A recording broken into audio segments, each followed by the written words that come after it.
Welcome back to Beadwork for Beginners, a gentle masterclass in craft, color, and calm creation.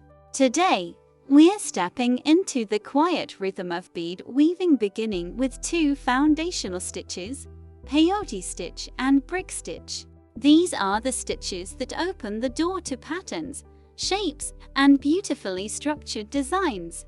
Let's start with peyote stitch.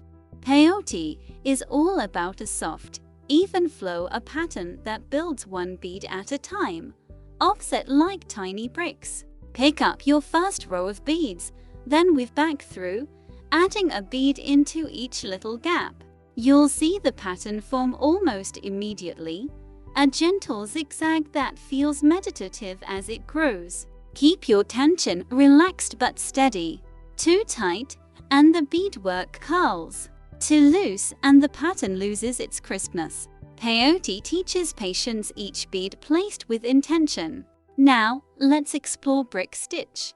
Brick stitch creates a firmer architectural look, perfect for shapes, earrings, and designs with clean edges. Instead of stitching through the beads themselves, you anchor each bead to the thread bridge between beads in the previous row.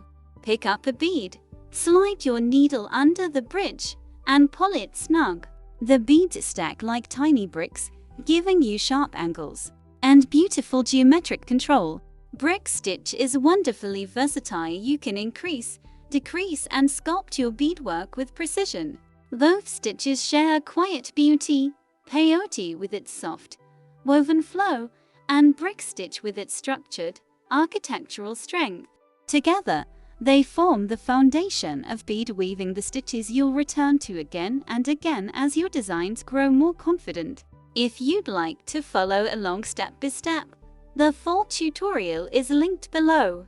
And don't forget to explore the complete playlist on my homepage. Beadwork for Beginners, a gentle masterclass in craft, color, and calm creation. Thanks for watching. Don't forget to like, share, and subscribe.